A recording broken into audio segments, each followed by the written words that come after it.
We worked together on ending wars with their country. Some of the wars were 32 years long, 32, 34, and a 37. That's a long time. We ended it in about 2 days, each one of those. But we have some other work to do, and we're getting it done. Gaza is very complex. It's been amazing. I want to thank Steve and Jared for an amazing job. Marco's over there watching. Everybody's fantastic. And JD, what a job. They were all doing this. A team. I think it's the best team ever assembled. And you see that by the results. So today is a tremendous honor to welcome you all to the United States Institute of Peace for the inaugural meeting of the Board of Peace. Very important. I believe it's the most consequential board, certainly in terms of power and in terms of prestige. There's never been anything close, because these are the greatest world leaders. Almost everybody's accepted, and the ones that haven't will be. And some are playing a little cute. It doesn't work. You can't play cute with me. But they're playing a little bit. But they're all joining. Everybody, most of them very immediately. A few that we really don't want because they're trouble. Take care of them. But this is the most prestigious board ever put together. You know, I've seen some great corporate boards. I've seen some great boards, period. It's peanuts compared to this board, because we have virtually everyone is the head of a country other than Johnny, but he's the head of soccer, so that's not so bad, right, Johnny? I like your job the best, I think. And by the way, your World Cup has set every single ticket record in the history of soccer. In the history, nobody's ever seen anything like it. The sales are virtually complete. Nobody's ever seen anything, so congratulations. You made a good decision. We did it together. Thank you, Johnny. Great guy. So I want to thank the many leaders and dignitaries who have traveled great distances and lengths for the important gathering that we're at right now. This building was built for peace, and nobody knew what to name it. And then Marco named it after me. I had nothing to do with it. I swear I didn't. I swear. I had no idea. They said, there's a surprise coming. I didn't know that surprise. I thought they were going to give me a lot of money or something, maybe cash. Could always use some extra cash. But I came and they stopped the beautiful beast. I got out very safely, I'm sure, and looked up, and there it said, Donald J. Trump on the building. And when I say that had nothing to do, nobody believes it, and that's okay. But I appreciated it. That was Marco and JD and a group got together, and they did that, and I just thought it was very nice. And it makes me work harder. We're going to have to work harder. We're going to have to make this building much more important. It's brand new. They built it for peace, but nobody occupied it. You know, nobody knew what the purpose of it. But the architecture is so beautiful, and it was with the meeting rooms, the reception rooms. It's really amazing. Who would think that it was built without anybody in mind or anything in mind? And then the State Department took it over. They liked it. Marco came over one day. He saw this. He said, "This building is great," and he actually claimed it. Right? He claimed it. And that's what he does. Where is Marco? I said, Marco, is that true? You claimed this building. You took it away from about 5 groups that wanted it. That was done very quickly, very methodically. But it was really, really built so beautifully, and such a beautiful building. But we worked together to ensure the brighter future for the people of Gaza, the Middle East, and the entire world. I think that the Board of Peace, because it's mostly leaders and unbelievably respected people, but mostly leaders of Middle Eastern countries from all over the world. And they've been very generous with money also. And the United States, which I'll say in a moment, is also very generous with money because there's nothing more important than peace. And there's nothing less expensive than peace. You know, when you go to wars, it costs you 100 times what it costs to make peace. We have a man at the end right there that's smiling because you learned that after 30 years of fighting, right? 30 years of fighting, we got it done. I want to thank you very much. That was a great thing you did. You and your new friend, they came to my office and they said, I've been fighting for 22 years. Now you're there for 23 years, right? But I've been fighting for 22 years. That's all I've done is fight this gentleman. And his counterpart was there for 7 years. He said, I've been there for 7 years. All I've done is fight this gentleman. And we had it worked out in about 24 hours, right? And it's been a good peace. And I think they've become friends. I'm not sure I'm allowed to say that, but I think so. I think they've become friends, right? Great, great. Stand up, stand up. These are two tough cookies, too. You think that was easy? It wasn't easy. These are two tough people, good people, but tough people. But, you know, we're in the Oval Office, and we were getting near. But the one was at one side of the room. I have two chairs right in front of the desk, the beautiful, resolute desk. One's over here. One's on the other side of the room. I said, folks, could you get a little closer? Well, I don't know. They felt very uncomfortable. You know, they've been killing each other for 32 years. So I say, can you get a little closer? After 1 hour, they were right next to each other. We made a deal. They hugged, they signed, and we had peace with two very important countries, and I'll never forget it. So they started off a little weak, and they ended up really strong, and you can be very proud of yourselves. It was a beautiful thing to see. Thank you. Look at that. Can you believe it? 32 years. Thank you. Thank you very much. But we're honored to be joined today by Prime Minister Rama of Albania. President, where is President Milei? You're another one, I'll tell you. Where is President Milei? I endorsed him. I'm not supposed to be endorsing people, but I endorse, when I like people, you know, I've had a very good record of endorsing candidates within the United States. But now I endorse foreign leaders, including Viktor Orban, who's here, and others. And I endorse this gentleman, Milei. He was a little behind in the polls. He ended up winning in a landslide. I just endorsed the Prime Minister of Japan. She was in a tight race, but was probably going to win. And she won in the largest number in the history of Japan. So she likes me a lot. But it was an honor, and you're doing great. Oh, look, they're sitting right next, Victor. I think, ultimately, I think I'm going to end up endorsing. Hey, look, as long as it works, it's okay with me. But the endorsement seems to be working in foreign countries, too, so that's good. But nice to have you both. Victor, nice to have you both. Very proud of you. The Prime Minister of another, really just a great guy.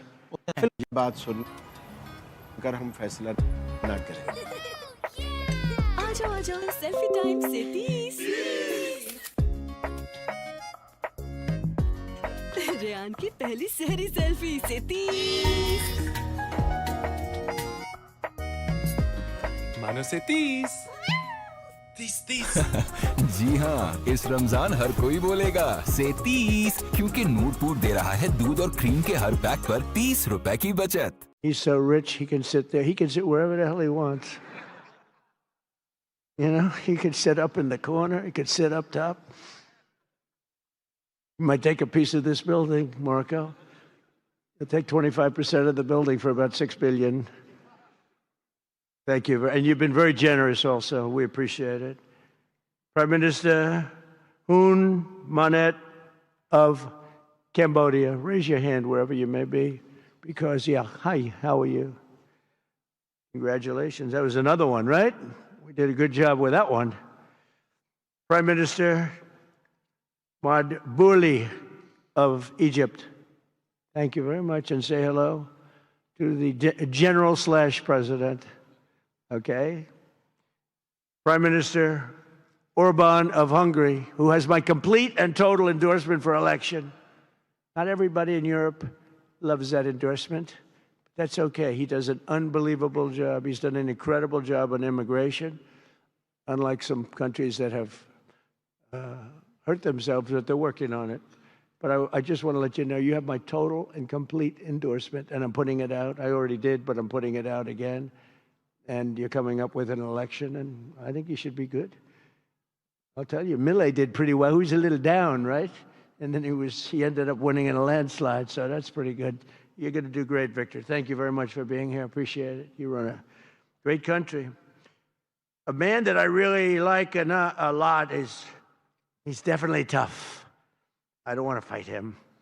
President Prabowo of Indonesia, thank you very much. Please, this is a big guy. I tell you, I said, how many people in Indonesia?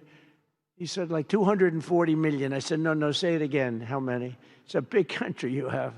And you do a great job and respected by everybody. And thank you very much for being here. Thank you very much, Mr. President.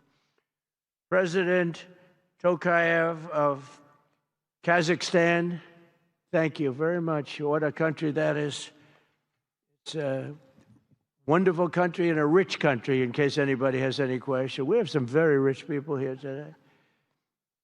President Osmani of Kosovo. President, thank you very much. Great job you're doing, too. Thank you very much.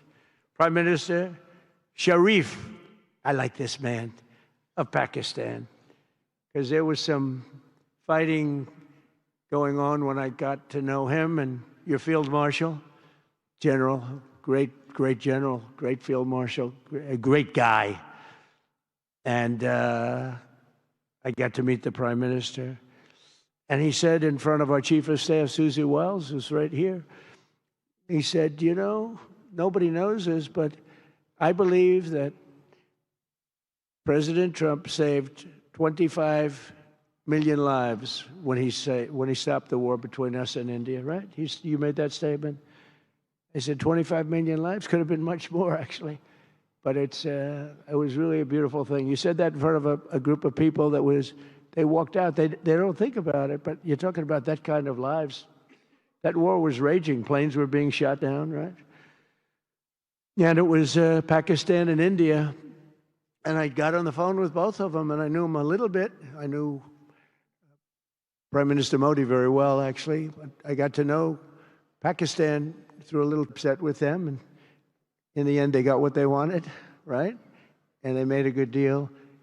And I got to like them. The Prime Minister, the Field Marshal, was a tough man, good fighter, right? Good, serious fighter. I like good fighters, actually. And when I heard that they were fighting, I picked up a certain newspaper. I won't tell you which one because it's fake news generally. But I picked up this newspaper and I saw that Pakistan and India were really going at it. And then it got worse and worse, and many planes were shot down. It was all out. And I called them and I said, listen, I'm not doing trade deals with you two guys if you don't settle this up. They said, no, that has both of them. They didn't want to do that. I said, no, it has to. If you don't do it, I'm not doing a trade deal. We're not doing a trade deal. And they do a lot of business with the United States, and they sort of softened up all of a sudden. And all of a sudden I read where there was a little bit of a pullback by one, then the other, and all of a sudden we worked out a deal, right? But I said, if you fight, I'm going to put 200% tariffs on each of your countries, which essentially makes you not allowed, you can't do any business. One of them, I won't say which one, said, no, can't do that. They both wanted to fight. But when it came to money, it's nothing like money. When it came to losing a lot of money, they said, I guess we don't want to fight. And we solved that deal in 2-3 days, right? And we did. We said, these are two very powerful nations. These are two nuclear nations. And I don't want to say what was going to happen, but, bad things happen. So, Prime Minister, I want to thank you because that was a very big deal. People have no idea. A lot of them say, oh, well, they weren't fighting. They were fighting. 11 jets were shot down, very expensive jets. And they were all in. Both of them were all in, and now they're not. And I think we'll always be able to settle up with them. I really do. I think you're going to have, it's a lot of progress was made even in the relationship. And Prime Minister Modi also, he's a great man. He's a great guy. They're all great. But I was very proud of it. President Pena of Paraguay is here. President, thank you very much. Young, handsome guy. It's always nice to be young and handsome. Doesn't mean we have to like you. I don't like young, handsome men. Women, I like. Men, no, I don't have any interest. Good. That's right. Thank you very much. You're doing a great job, too. His Excellency Prime Minister Al Thani of Qatar, just a great man, please, a great man and highly respected. And he's working with a man who is amazing. I always say he needs a public relations agency because you do so much good and they have you down as evil. And you're not evil. You help us so much and you're such a good ally. And I just want people to know that. And the Emir is incredible, smart as you can be, a great leader. And he cares so much for the people. And he cares so much for the Middle East. So I want to thank you very much and send my regards. Your country has been a great help. So, surprising to some of the people writing out there, but now they'll start changing their tune because it's true. I only tell the truth. Prime Minister Don of Romania, wonderful people. The Romanian people are fantastic, fantastic people, like you're fantastic. And a lot of them come and work in this country and help us in this country, as you know, and it's they are just really solid people. President Mirziyoyev of Uzbekistan, who is where? There he is, and a friend of mine, got one of the most difficult names in history, but that's okay, it doesn't matter. Your country's doing great, you're doing great, and just no problems. Every time I see him, nope, we're doing good, no problems. And General Secretary To Lam of Vietnam. Vietnam is incredible as a country and as a force. And it's an honor to have you. A really great honor to have you. A lot of respect for your country. We also want to express my gratitude to Vice President J.D. Vance, who is a fantastic man. He's a fantastic talent. He was a great student. He went to one school. He graduated. Most people, if you watch some of the people that were at the event in Munich, they didn't graduate quickly from college. They had everything they could do.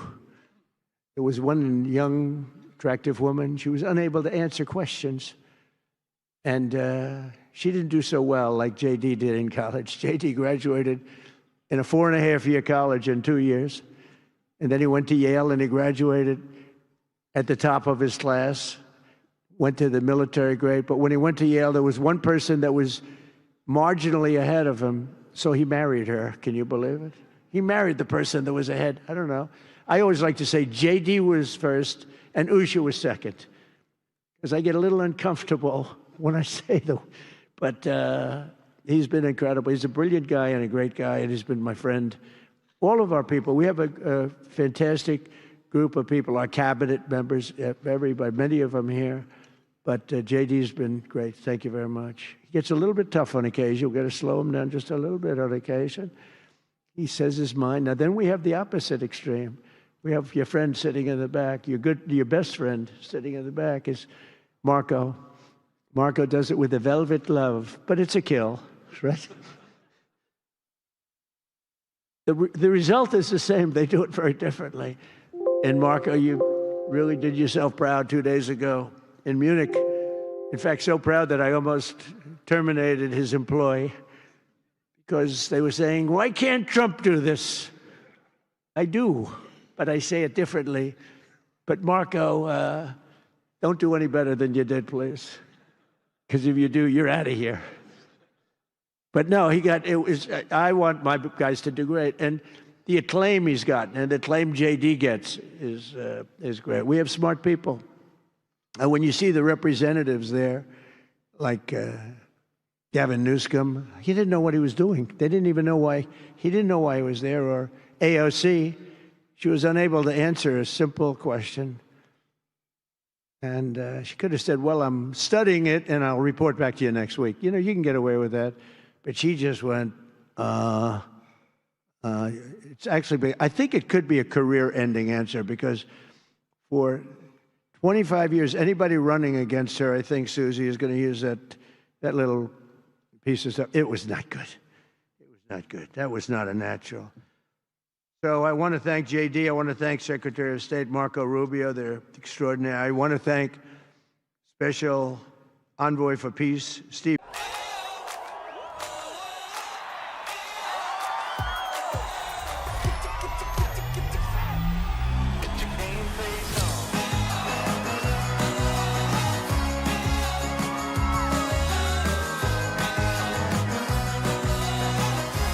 اللهم اجعل بداية شهر رمضان هي بداية الفرح والسرور.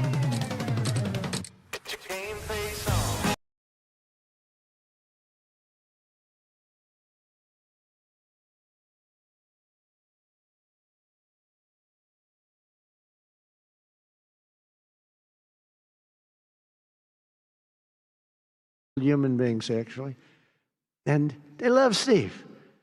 So I remember this, and we had some conflicts, to put it mildly, in the world. And I said, Steve, how would you like to be Henry Kissinger Jr. that doesn't leak? They said, are you a leaker, Steve? No. He didn't even know what the word meant, and it's true. I always say Henry Kissinger, who was one of the great leakers of all time, by the way. Richard Nixon said to him, Henry, who's leaking all this stuff? I don't know, Mr. President. It was Henry. It was like, these are little stories I like telling you. But Steve has been unbelievable. Everybody likes him. Ukraine loves him. Europe loves him. Russia loves him. I mean, there's nothing wrong with this. He goes to see President Putin. Didn't know Putin. I set him up a meeting to see. I said, how's Steve doing? Sir, he's still inside. Oh, that was an hour. I called back. Tell Steve to call me when he's finished. I want to find out what the hell is going on. We want to end that war. So he's still inside. 3 hours, 4 hours. They were together for 4 hours, the first meeting. That's talent. And they get along. I mean, people like or don't like Putin or Zelensky. They get along. Same thing with Zelensky. I mean, they all love Steve, and Steve's doing a great job. That's a tough one. That's a much tougher one. I would have thought that some of the ones that we settled that are up here would have been, I thought this would be easy because I have a very good relationship with President Putin. I have a very good relationship with President Xi. I'm going to be going to China in April. That's going to be a wild one. I said, but we have to put on the biggest display you've ever had in the history of China. You know, last time I went to China, President Xi, he treated me so well. He gave me a display. I never saw so many soldiers all the same height, exactly the same height within a quarter of an inch. You can do that when you have 1.4 billion people. You know, lots of shoulders. Everybody was within about 1/8 of an inch the same height. I said, if they put their helmets down, you could have played pool on the top of their heads.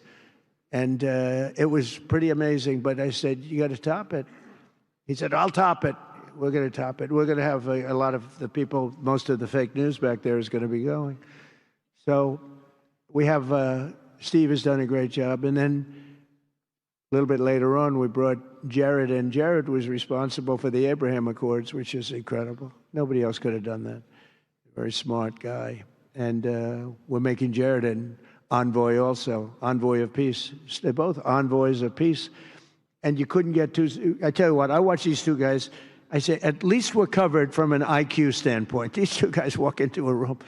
And but people like them both, you know. They're good people. And they like them both. And they've had some very good meetings. They've had some very interesting meetings having to do with, as you know, Iran is a hot spot right now. And they're meeting, and they have a good relationship with the representatives of Iran. And, you know, good talks are being had. It's proven to be, over the years, not easy to make a meaningful deal with Iran. We have to make a meaningful deal. Otherwise, bad things happen. But we have to make a meaningful deal. But they have a great relationship with the representatives of Iran.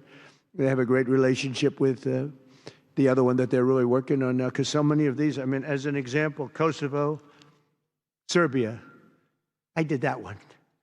Could you stand up, if any of you guys are, when you're here, just stand up for a second. Kosovo, Serbia. Stand up. What a job. Thank you very much. We appreciate it. So good. And you're getting along. And when you don't get along, you'll call me, and we'll get it solved, right? We'll get it solved. Thank you very much. Really good. And then again, Pakistan and India. That was a big one. And just, I think you should actually stand. Come, please. Stand just for a second. Pakistan and India, thank you very much. And I spoke to Prime Minister Modi. He's excited. He's watching us right now. Egypt and Ethiopia. We're going to get that. You know, there's a little dam that got built. Little dam, like maybe the largest dam in the world. Built and financed, of course, by the United States brilliantly. And having a little trouble getting water to the Nile. That's a tough situation, but we're going to get that solved. Armenia and Azerbaijan, we talked about, and again, thank you, fellas, very much. Great job. Great job. Thank you. Cambodia and Thailand, so incredible what you did, that you got together and it all worked out. They're watching right now on closed circuit. Thank you very much, and thank you. That was a big one, Cambodia and Thailand. These are nasty fighters, I have to tell you. These fighters are nasty. Now we talk about, you talk nasty fighter, you're nice guys compared to this. Congo and Rwanda. And we've got them pretty peaceful. There's little flare-ups every once in a while. I'll get a call once a week. Sir, there's a flare-up in the Congo again. We'll get it straightened out, right, Susie? We get it straightened out. And Israel, as you know, you could say Israel in numerous countries if you want to really know the truth, but Israel and Iran, and we'll see where that goes. But when you think of Israel, we've done the biggest thing of all. We have peace in the Middle East right now. That's bigger than people said it couldn't be done. For 3,000 years, they've been talking about Middle East. They said it couldn't be done. And you look at what's happened in Gaza. And one of the keys to it was when we took those beautiful, magnificent, we just ordered 22 more of them, updated model. The B-2 bombers are incredible. I never understood the B-2 bomber. I'd watch, it's a wing. And I've never quite understood that, Johnny. I'd look at it, I'd say, it was beautiful, but what does it do? It carries very big bombs. And it went into Iran, and it totally decimated the nuclear potential. And when it decimated that, all of a sudden we had peace in the Middle East, because there was a black cloud hanging over the Middle East, and if that wasn't done, that cloud would have been there. And countries like Saudi Arabia, countries like Qatar, countries like, nobody could have signed. You would have had that threat. You couldn't have had peace in the Middle East. So now we may have to take it a step further, or we may not. Maybe we're going to make a deal. You're going to be finding out over the next probably 10 days. But this meeting today is proof with determined leadership, nothing is impossible. When I took office, the war in Gaza was raging with thousands of people being killed and no end in sight. Today, thanks to unrelenting diplomacy and the commitment of many of the great people in this room, we have 59 countries signed up on Gaza. Think of that. We have, it's amazing. But all the people, really so many in this room, the war in Gaza is over. It's over. There are little flames. Hamas has been, I think they're going to give up their weapons, which is what they promised. If they don't, it'll be, they'll be harshly met, very harshly met. They don't want that. All this stuff like they don't mind dying. They told me that's not true. Everyone said, oh, they don't mind dying. No, they don't want to die. They said, we don't want to die. People don't want to die. The ceasefire was held, and every last remaining hostage, both living and dead, has been returned back home. Think of that. That was an impossibility. And we did hundreds of hostages, but the last 20, and I always said to Steve and Jared, I said, the last 20 are going to be very tough, very, very tough. And we got them back. We got the living back, and then we only got about 16 of the dead, and we said, well, you got to get them all. You promised them all. And they dug and dug and dug. You can imagine it's a job that's brutal. And Hamas really did a lot of that work. And you got to give them credit for that. They brought the last one home a week ago, and we got all 28 of them, living and dead. The amazing thing, because I've never seen anything quite like it, the parents of the dead, they knew their boy was dead. This case, boys, all boys, men, but to the parents' boys, they knew their boy was dead. They wanted that dead body as much as if he were alive. And when they got them back, there was great sadness, but there was great joy, too. They wanted it as much as the people that got their sons back alive. But we got a lot of people before those 20, Steve, what nobody talks about, but hundreds of people. We did a good job, and you guys did a fantastic job. I want to thank every nation that helped us achieve this monumental breakthrough, saving countless lives, and really bringing peace and bringing the concept of peace, because nobody thought peace in the Middle East. I've always heard peace in the Middle East is impossible, and it's turned out not to be. And we do have some work to do with Iran. They can't have a nuclear weapon. It's very simple. You can't have peace in the Middle East if they have a nuclear weapon.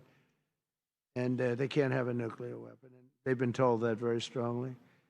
Since the hard-won ceasefire of last October, the United States and our partners have facilitated the delivery of vast amounts of humanitarian aid, numbers that nobody's ever seen before. In November, the United Nations Security Council unanimously approved the Board of Peace. And last month in Davos, we welcomed over 24 members to this very important new organization. And we are very closely working with the United Nations. In fact, I'm going to speak to the Secretary General in a little while. He's a good man. I've had a good relationship. Other than in my last speech, they did turn off my teleprompter. I got up there. My teleprompter didn't work. I'm sitting in front of all of you people and more. I had no teleprompter. I knew I was in trouble because I'm walking up. You know, the teleprompters are over here. I had the most beautiful speech ready. I was all set to knock them dead. First, I had an escalator that stopped. You know that. It's going up. Boom. Lucky my movie star first lady was in front of me because I put my hand on a certain part of her body, and I was able to stop my fall. Otherwise, because she had no trouble. I said, boy, that was a very sharp stop job. तो फिर हो जाए swing का सुल्तान versus kitchen का king.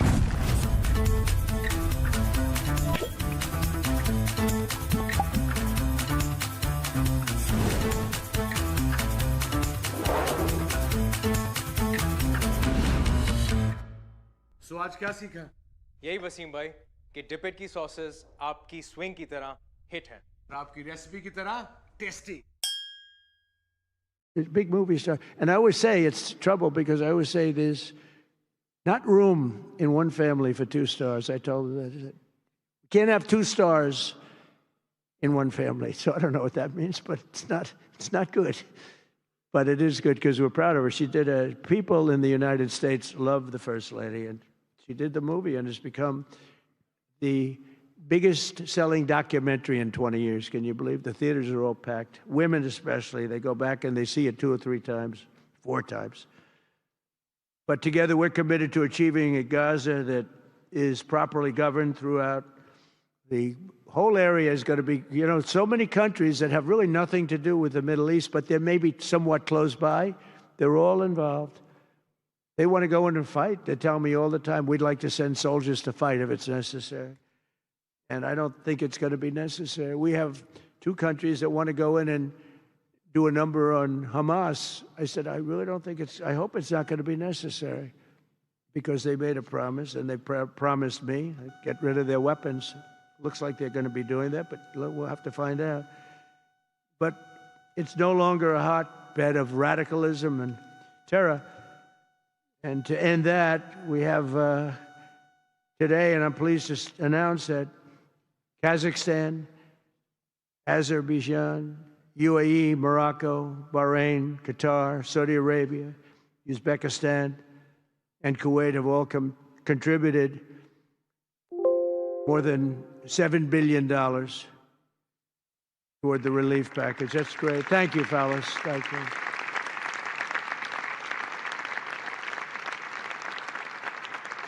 And many more are contributing too, so the numbers are, you know, this just started. This is our first meeting. But every dollar spent is an investment in stability and the hope of new and harmonious. It's a region that's so important, it's so vibrant, it's so incredible. The people are so incredible, but we want to have a harmonious Middle East. The Middle East is amazing. So many friends in the Middle East, they're so smart. Sometimes they're too energetic. That's the problem. You know, a lot of people aren't energetic. Sometimes they're a little bit too energetic. These are great people. The world is now waiting on Hamas, and that's taking place. And the only thing that's right now standing in the way, We have Lebanon with certain things that we're working on that are very important. We have to solve the problem of Lebanon, but it's relatively small in terms of what's been done. And again, the key was getting rid of the nuclear potential, because Iran would have had a nuclear weapon based on everything we found out since within 1 month. We can't let that happen. So many of our friends in Europe are attending today, and we're eager to have them become full members. They all want to become full members, and we've had a great response from Europe. And Europe is, it's where I come from, where so many people come from that are in the United States. But we have a great relationship with Europe. We have a great head of NATO. He is a fantastic man, and he's doing a great job, really great job.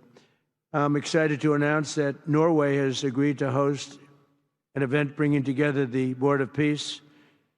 Oh, I thought when I saw this note, I'm excited to announce that Norway, I thought they were going to say that they're giving me the Nobel Prize. Oh, this is less exciting.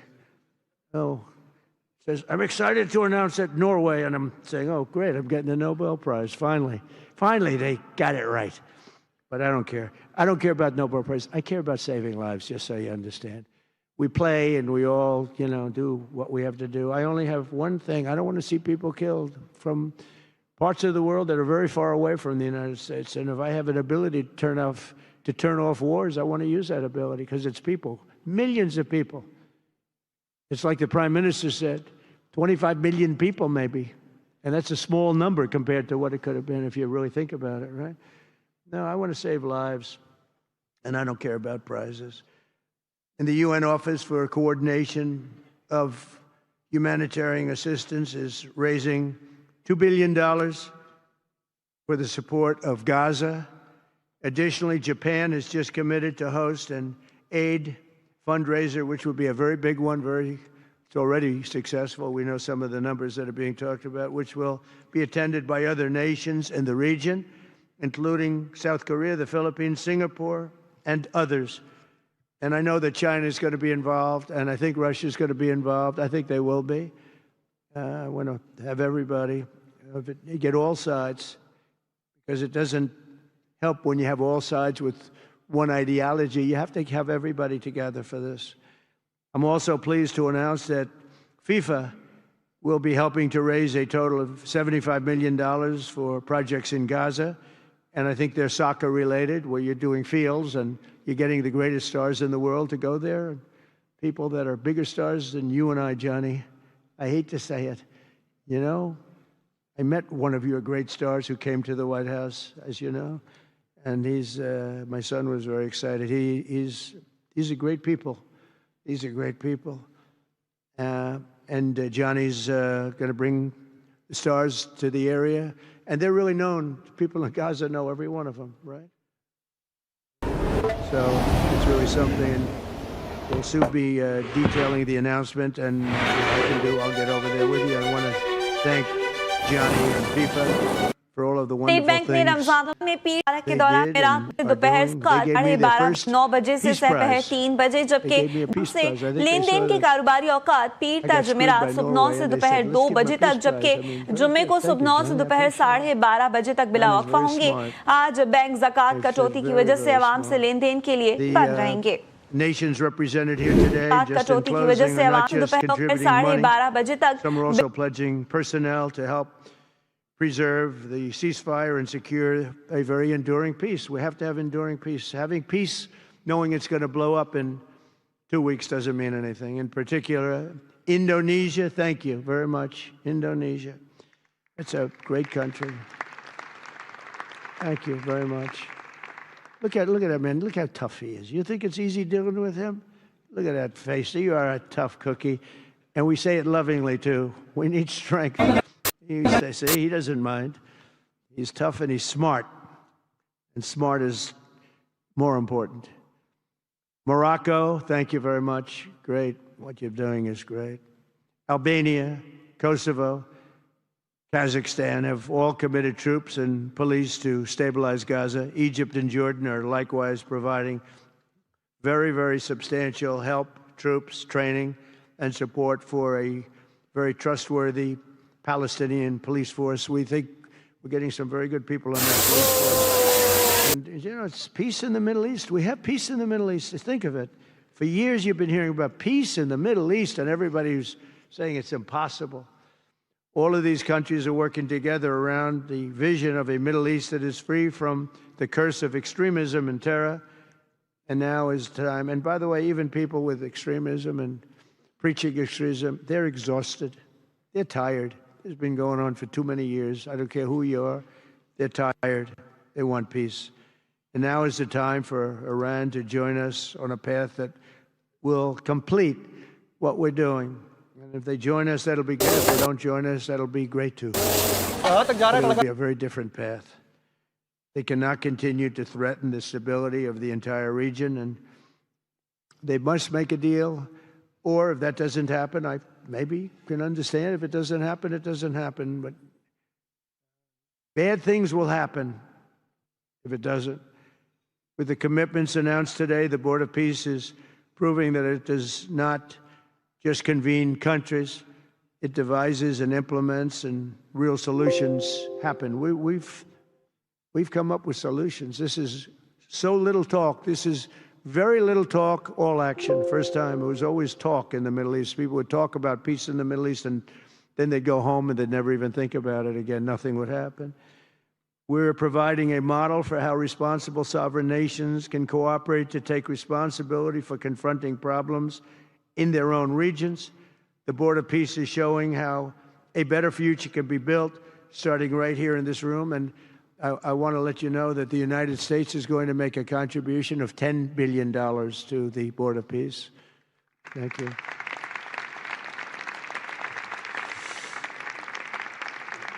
And we've had great support for that number. And that number is a very small number when you look at that compared to the cost of war. That's 2 weeks of fighting. It's a very small number. It sounds like a lot, but it's a very small number. So we're committed to $10 billion. Together, we can achieve the dream of bringing lasting harmony to a region tortured by centuries of war, suffering, and carnage. They say 3,000 years.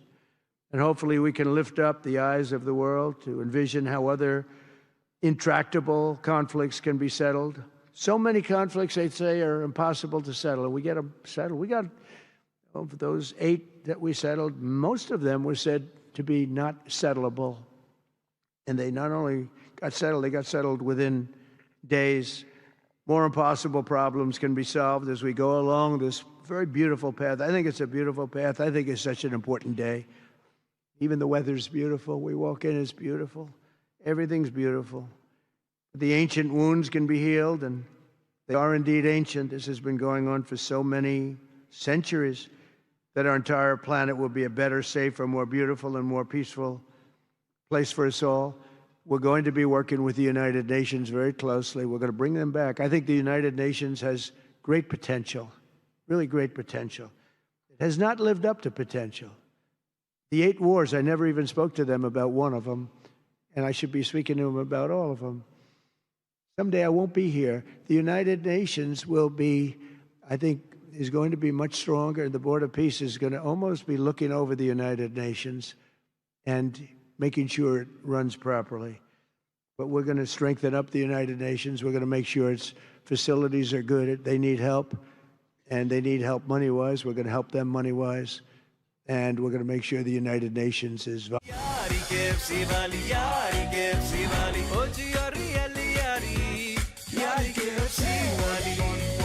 ऐसी मिसालें हैं बहुत सारी, कुछ तुम्हारी, कुछ हमारी।